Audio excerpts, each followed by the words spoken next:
दुई दुनिया Utkarsh Odisha make in Odisha conclave आम पाई अपार सफलता आनी देइछि। एथिरे सारा विश्वर अनेक शिल्पपति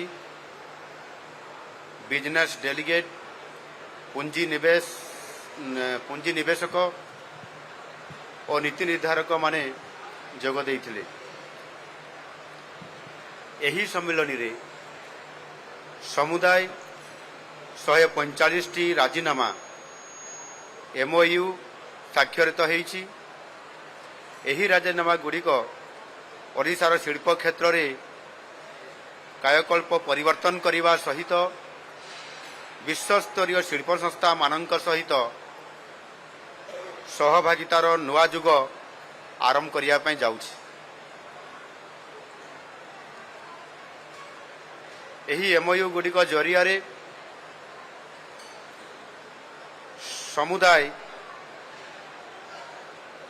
12,89,000 कोटी टंकार पुंजी निवेश पई राजीनामा स्वाक्षरित होईछि। केमिकल्स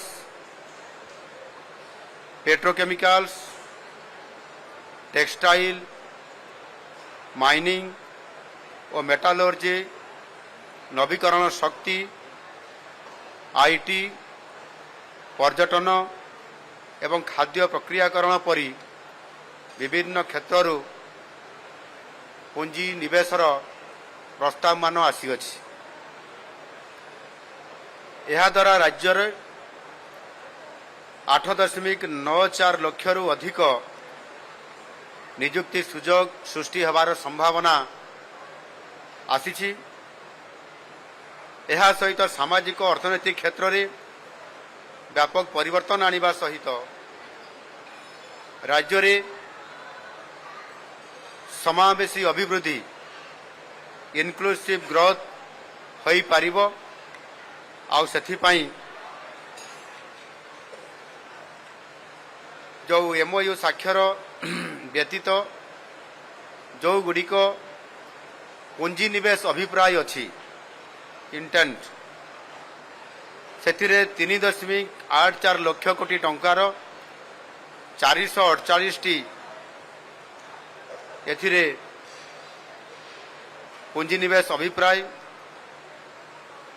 ये मध्य आमे निर्धारित फॉर्म रे आमे तांकर सहित ये आमे थे निर्धारित फॉर्म रे ग्रहण करिछु।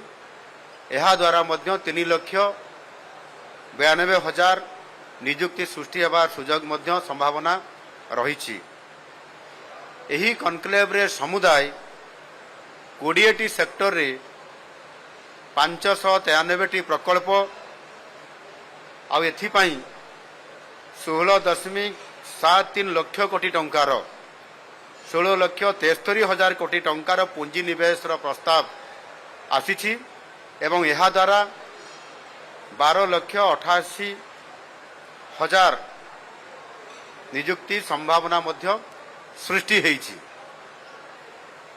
एही कॉन्क्लेव रे सिंगापुर मालयेशिया ऑस्ट्रेलिया परी पार्टनर देशर प्रतिनिधि मानक सहित 16 टी देशर प्रतिनिधि जोग देइथिले। या द्वारा विश्व निवेश मानचित्र रे ओडिशा निश्चित भाव में एक आकर्षणीय स्थान हिसाब रे आम ओडिशा स्वतंत्रता पाइबा पई जाउछि।